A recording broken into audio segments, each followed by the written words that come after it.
Olá, DRs! Tudo bem com vocês? Eu sou o professor Dinei Bastos e hoje nós vamos ter um DR com o TST, com a participação do meu ilustre amigo aqui, Dr. Gedson Miranda, juiz do trabalho aqui do TRT da terceira região. Tudo bem, Gedson? Beleza? Tamo junto de novo, hein? Vamos lá. Gedson, no DR com o TST de hoje, vamos trazer uma notícia do dia 26 de maio agora de 2020, em que a primeira turma do Tribunal Superior do Trabalho rejeitou o recurso da OISA contra a condenação ao pagamento de horas extras, de sobreaviso a um técnico de redes de Curitiba, no Paraná. O colegiado manteve o entendimento de que o empregado for impedido de se desconectar das responsabilidades do trabalho e de dispor de seu tempo exclusivamente em benefício próprio. Qual a sua posição em relação a essa notícia, Dr. Gedson? Esse assunto é do seu interesse? Então vem pro DR. Vem pro DR!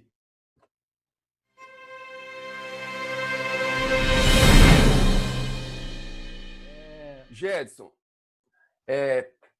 coloco para você. Qual o seu posicionamento em relação a essa notícia? A gente estava até conversando aqui um pouco antes, né? Isso é bom compartilhar com os amigos do DR. E quantas dúvidas surgiram, né, meu amigo? Sim, Um pouco antes da gente iniciar essa gravação ao vivo. Mas a gente mantendo aquele foco de trazer alguma novidade de forma bem resumida, que é o objetivo do DR, né, que é direito em resumo, com vídeos bem curtos, né? Então a gente não pretende aqui de forma alguma esgotar o tema. E o tema ele traz várias nuances, né? Uma das nuances que a gente está... E a gente está, então, parte da premissa para essa nossa conversa, que nós vamos ter aqui, né, nesse segundo DR com o TST, de que a súmula, o entendimento da súmula deve prevalecer. Então, a gente não está aqui nesse vídeo com aquele objetivo acadêmico de criticar a súmula, né? E pode ser feito aí até em outro vídeo. Hoje, a partindo da premissa de que a súmula 428 TST é válido. Mas primeiro, o que é sobreaviso e o que é prontidão, né? Talvez o mais leigo esteja perguntando necessariamente. Quem tem costume, ou tem familiares na área ferroviária, ele está muito... isso é muito comum no dia a dia do ferroviário, até porque a ideia de sobreaviso de prontidão, ela nasceu no direito do trabalho com o decreto 5 de 1966, exatamente, né, meu amigo Dinei, para beneficiar esses profissionais da área de ferrovia que tinham que ficar lá à disposição do empregador, ou em sobreaviso ou em prontidão. E aí, não obstante que tenha sido tratado lá no decreto 66, foi incorporado a CLT no artigo 244, lá que fala especificamente dos profissionais da rede ferroviária. Não obstante, a jurisprudência foi se construindo, e até por razões de lacuna normativa que pudessem atingir outras profissões, né, e por intermédio do artigo 8º, esse dispositivo foi sendo aplicado também para outras profissões que viviam em situações idênticas, né? Mas o que é o sobreaviso? O sobreaviso ele nasce quando o trabalhador, fora da sua jornada, ou seja, no tempo que está lá à disposição diretamente para o empregador, ele na sua própria residência, esse é o conceito formal lá do 244, ele tem que aguardar a qualquer momento ser chamado para prestar serviço.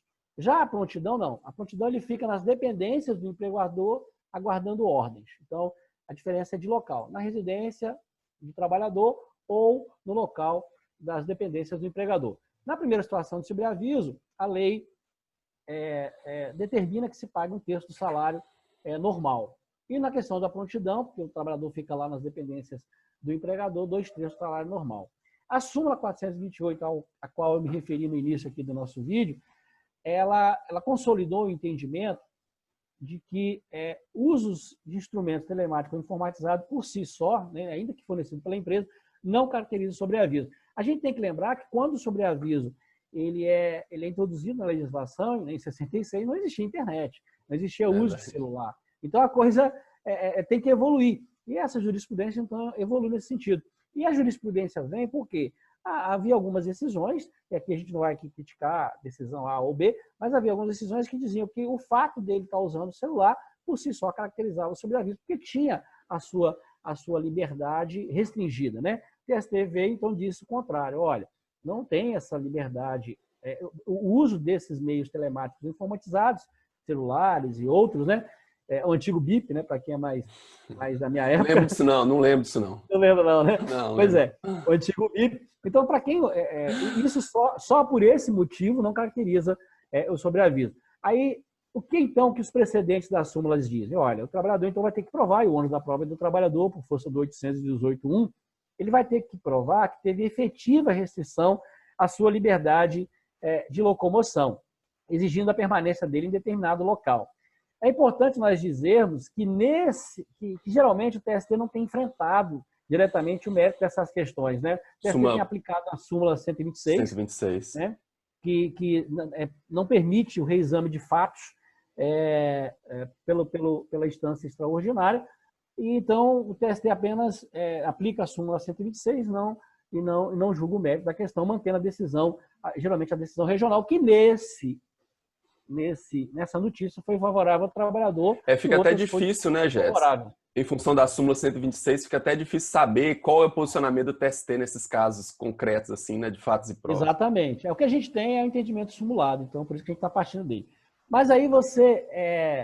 então o TST vai dizer o seguinte, ó, é necessário que o trabalhador faça a prova da restrição da liberdade de ir e vir, né, caracterizadora do regime.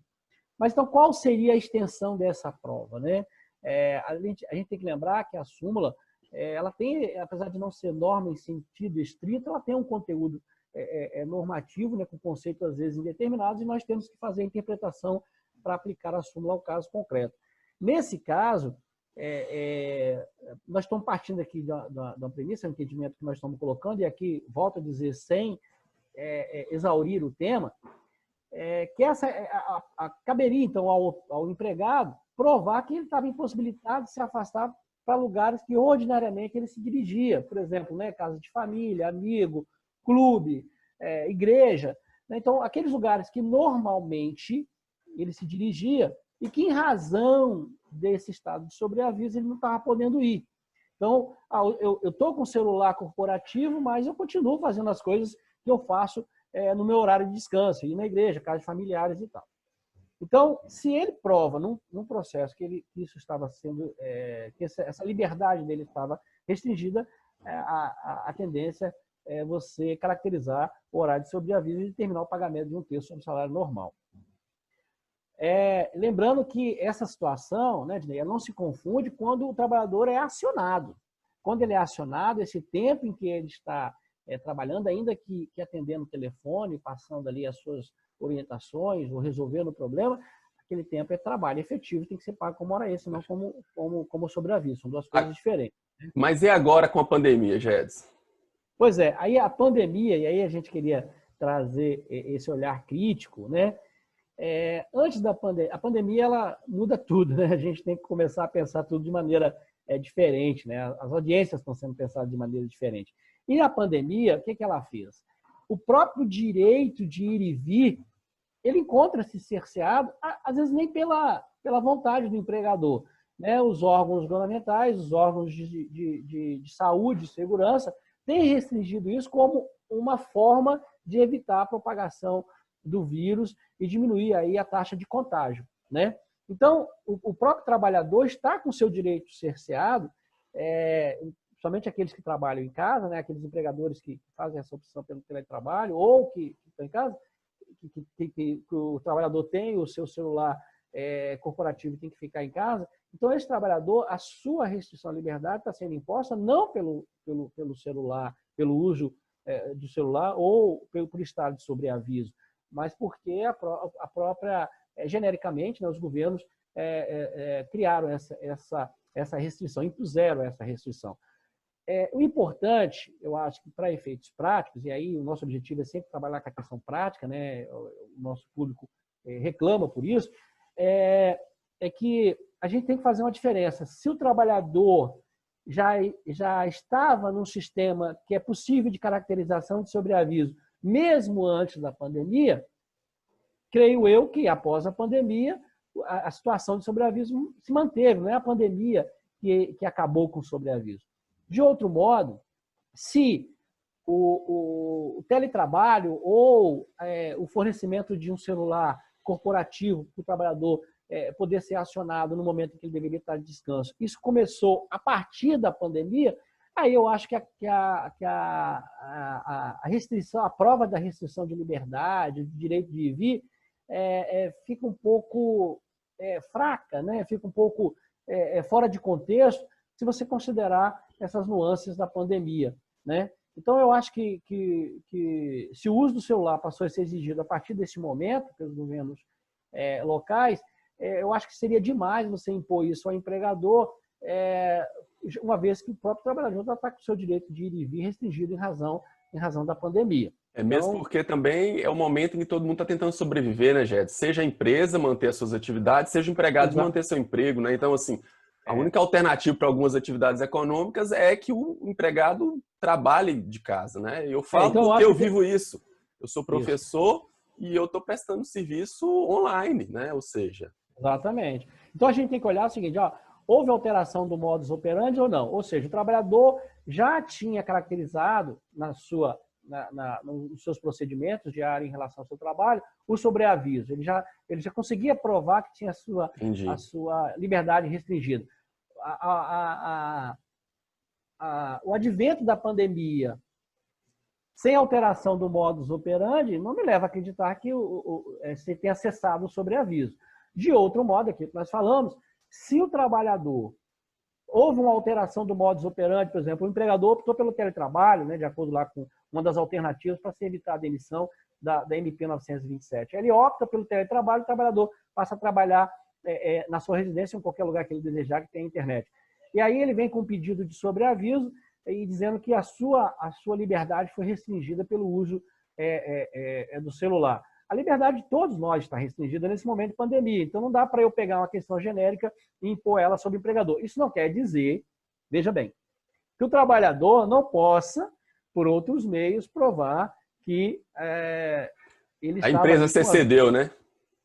Que a empresa excedeu e que ele, naquele momento ali, ele não podia dispor do seu próprio tempo em benefício próprio, né? Então, aí a gente também. Então, a questão é caso a caso. O que a gente quis trazer aqui é esse olhar diferenciado, partindo da premissa de que a súmula, do entendimento simulado, sem criticar o entendimento simulado neste momento, continua valendo, e de que o que a pandemia poderia causar, né? Então, é mais uma coisinha, né, que a gente está trazendo hoje aí, e aí na próxima semana, se vocês quiserem, a gente traz mais novidades aí, né? Ótimo, meu amigo. Essa discussão. Beleza? Ótimo, ótimo, muito bom. E é isso, é olhar para a circunstância atual e desenhar, e até você como juiz, com certeza faz isso cotidianamente, né? Até para as suas decisões, é muito bom trazer para o pessoal, para que o pessoal pense. Então é isso, pessoal. Ficamos aqui por hoje nesse DR com TST. Obrigadão, Gedson. Valeu, um abraço para todo mundo. Tchau, gente. Tchau. Qual a sua posição em relação a essa decisão do TST, doutor Gedson? Esse endereço é do seu assunto? Ih, foi errado. Não é endereço, é interesse.